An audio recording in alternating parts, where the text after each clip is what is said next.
So you want to become a millionaire. So you watch all of the Tony Robbins seminars, you watch all these motivational videos. I mean, hey, you even think that your TikTok is a great place to get financial education. Well, listen up. In today's video, I'm going to share 7 personal money tips that I would give to you after 7 years of running a business and making tens of millions of dollars. And most importantly, I'm going to share stuff that you probably won't find anywhere else, because I'm not going to tell you, oh, don't buy Starbucks because, you know, heavens forbid you spend $4 on a coffee because you can make it for 30 cents at home. I'm not going to give you any stupid scarcity-based advice that's built specifically for people that have no self-belief, no belief that they can actually go on and accomplish anything in life. No, I'm going to give you 7 practical things that you can and should implement from today. So the first step if you want to become a millionaire is stop drinking. Now, I actually have a funny story about my first ever tattoo. It says, "My cup runneth over." Now, my cup runneth over means I have more than I need, I'm abundant, but it always used to serve a fun double purpose. Because in the first few years of starting my business, I was not drinking. Now, whenever someone tried to get me to drink or try to encourage me to drink, of course, I politely declined. And if it kept going, I used to joke with people that didn't know me. I went, listen, I'm a recovering alcoholic. I can't drink. And of course, because I was young, they're like, you're lying, you're joking. And then I used to show them this tattoo. And I used to say, I have this tattoo that says my cup runneth over because, you know, my cup was always overflowing with alcohol. And it was funny because at that point, they would always get super apologetic. So anyways, the reason I tell you this story is just because it brings back memories of the first couple years of my business when I hadn't made $1 million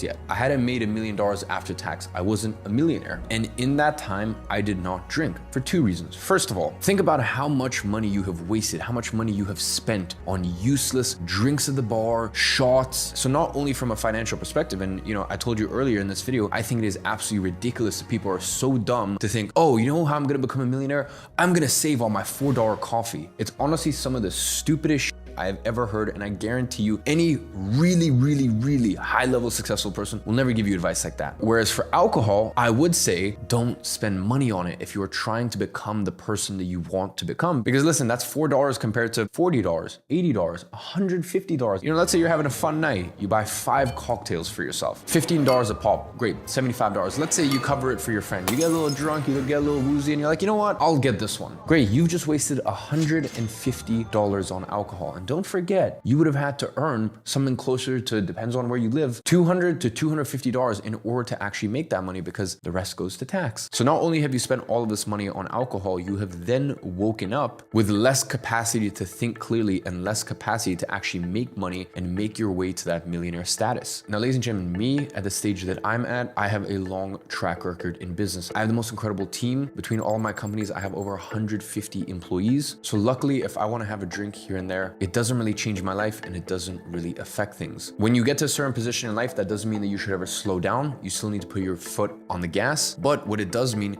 is that you can do things slightly differently. So if you are serious about becoming a millionaire this year, quit drinking. Now, the best tip to become a millionaire is learn a high income skill. And this is why I keep beating on about that example of the $4 coffee, because listen, people who are hell bent on the whole saving thing, for sure, I respect it. I just personally believe that I don't want to live a life of scarcity. I don't want to live a life where I don't have faith in my abilities to make more money. I think if you're watching this video, you should understand the goal is to make as much money as humanly possible. And by the way, that doesn't mean you need to be an entrepreneur. That doesn't mean you need to be a business owner. If you join the right organization, not some old corporation, some stale company that's 50 years old and all they care about is just doing things in a safe, predictable way. I mean, if you join a real good company, for example, there's people in my company who make hundreds of thousands of dollars, almost nearly $1 million a year, because they provide even far more value than that to the company. And the way that you do that is by learning a high income skill. So whether that be sales, whether that be copywriting, whether that be content creation, whether that be, and this sounds really funny, but I can tell you, as I said, having 150 plus employees, and there's one specific person that comes to mind. If you are a wizard at Google Sheets and you can put together very good analytics tracking, that is a high income skill. And that's something that is very valuable to most companies. So if you're a little confused on which high income skill is the best in this day and age, and which business model is the best one to start this year, well, then I'm going to leave a link in the description to my most popular YouTube video. I break down the 8 or 9 best business models and try to use an equation and math to come to a conclusion of which one makes the most sense for you to start. I use a formula and an equation to get to the bottom of which business model makes the most sense for you to start this year. So I'll go ahead and leave that link in the description. Check it out once you finish this video. But I feel like I made my point very clear, which is no matter what you do, whether you're an entrepreneur, a solopreneur, you own businesses with lots of employees like me, company, or you work in a company and you see a clear path to making a lot more money and you want to provide value to that company, which is why you are dedicated to learning high income and high impact skills. Whatever it is, just understand that it is far easier to get to millionaire status by increasing your earning potential rather than being scarcity minded and just thinking, oh, I'm gonna save my way. Over the next 17 years, I'm just gonna save my way to a millionaire. Is that really an inspiring life to you? Now, the next way to become a millionaire is have a specific amount each week that you put in a separate account to invest. Now, it's funny, in my position, I've seen so many people make millions and millions and millions of dollars, tens of millions of dollars. In fact, I even know people who have made hundreds of millions of dollars and still lost it all. So it doesn't matter if you can become a millionaire if you can't even stay a millionaire. And investing, although it is slightly tedious, it is slightly boring, will help you get to that millionaire milestone even quicker. And this is something that I even apply to this day. My CFO takes 100 grand in profits in dividends, moves that money to one of my banks, siphons it off to a specific account, and in that account, I specifically have cash reserves tucked away for investments. Now listen, of course, I have worked extremely hard over the years to get to a point where I'm putting away 100 grand a week minimum just for my investments. But it wasn't always like that. I started off with $5 a week. I remember I was 16 years old when I first read Tony Robbins' Money Master the Game. And the second I read it, I created a separate bank account. This is like literally right as my business was first starting. So I had my main account and then I had my investment account. And every week from my main account, I would just send £5 over to my investment account because I knew that if I didn't get in the habit of putting away £5 a week,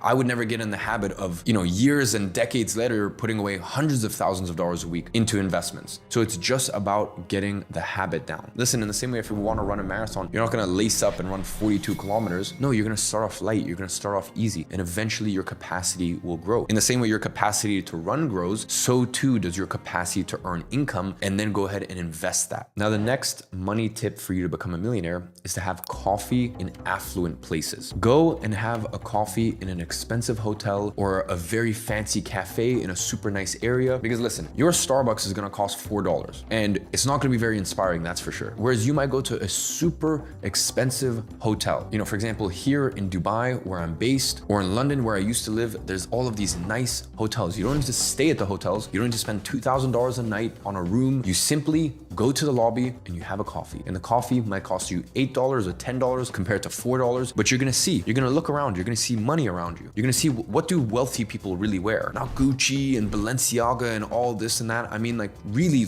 properly wealthy people. You're gonna start to realize the really wealthy people, they wear stuff like this. Loro Piana, Zegna, Brunello, Tom Ford, these sort of brands. They wanna blend in. They don't want big logos and this and that. They don't wanna scream. So just simply through osmosis, you're gonna start to get a feeling, you're gonna start to get an understanding for how do these people move? How do they carry themselves? The funny thing is you're gonna find in a lot of good establishments, or at least I found personally, people are far more respectful to the waiters. There's a lot more please, thank you, how's your day? I've personally found that to be true, even though there's a stigma around rich people and wealthy people that they're snobs or, that they're very disrespectful to staff and whatnot. I've personally never found that. I've personally found the better the establishment, the more polite people are, the more thank you, you're welcome. A very interesting thing. Here in Dubai or London or New York, you might go to some very nice cigar lounges. And as I said, you can go to a cigar lounge and you can sit there and you can literally just order a coffee. You don't need to smoke a cigar. And listen in, it's very interesting. Even just hear how wealthy people order. They order in a different way. There's a conviction. They have a different tonality in the way that they order. They even have a different pace. The pacing of what they're saying is different than if you just go to some regular, normal establishment. The next money tip for you to become a millionaire is pay off your credit card bills as soon as humanly possible. You need to understand that credit card debt is one of the ways that they enslave you. It is one of the ways that they get you stuck in a perpetual loop. You need to understand that if you get into credit card debt, soon enough, you're gonna be spending more money on the interest and the debt than the actual amount that you owe. So before you listen to any of these other tips, before you go and spend $8 on a coffee because, you're gonna have the experience of opulence and wealth around you and all this stuff, if you have credit card debt, clear that. That should be your number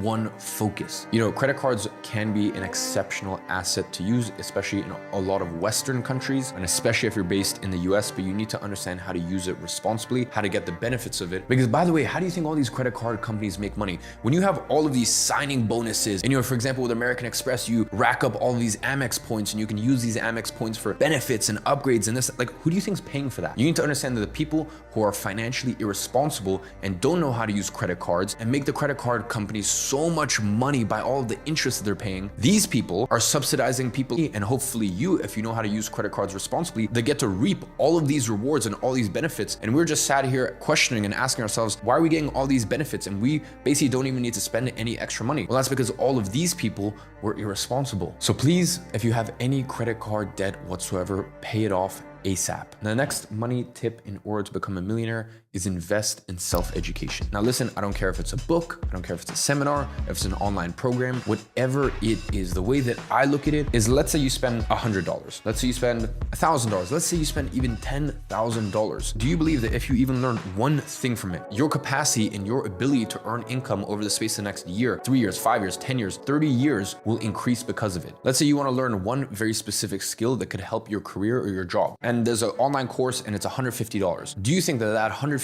let's break it up over the space of the next 1 year. Do you think that that $13 or whatever it is monthly for the space of the next year would help you make more than $13 a month or increase your chances of getting a 5%, 10%, 30% pay increase, once again, if you're at the right company? Do you think that that little $150 course that, by the way, you saved money on because you didn't go out drinking that month, you committed that you're going to become a person of value, you're going to become a person who can earn more money because they bring more value to the market, whether that be through a business, solopreneur, through a career, whatever it is you choose? Sit there and ask yourself, do you back yourself? Because I believe when it comes to investing in yourself and investing in education, the simple fact of the matter is, do you believe that you are the sort of person that could get this information and make more money from it? I believe that the decision to invest in your education has far more to do with, do you believe in yourself than do you believe in the product, the program, the book, the event, the seminar, whatever it is. I think investing in self-education really comes down to you versus you. Do you back yourself? Do you believe in yourself? Now, the last and final tip to become a millionaire is increase the percentages that you invest. So listen, if you are getting by paycheck to paycheck, I don't want you to invest 50% of everything you make, but as time goes on, I want you to increase the percentage of your income that you invest. I believe that especially in your early 20s, you should be investing 70% of everything you make. As you get into your mid 20s, I believe 60%. As you get into your late 20s, 50% of everything you make. Because listen, I believe in enjoying life, but I also believe in being responsible and setting yourself up for the future. That's been my philosophy. I don't want to be one of these people that has made egregious amounts of money and lost it all, but I also don't want to be one of these penny pinchers that makes all of this money and still lives like frugal. And I personally just find it very off-putting. You know, these people that think so small, you know, I have to hoard all this money, I can't spend any of it, how could I? Right? So you don't want to be either of these people. So once you get to a position where, let's say you're making $5,000 a month, $6,000 a month, $10,000 a month, maybe $20,000, $30,000 a month. I know these might sound like crazy numbers to you right now, but just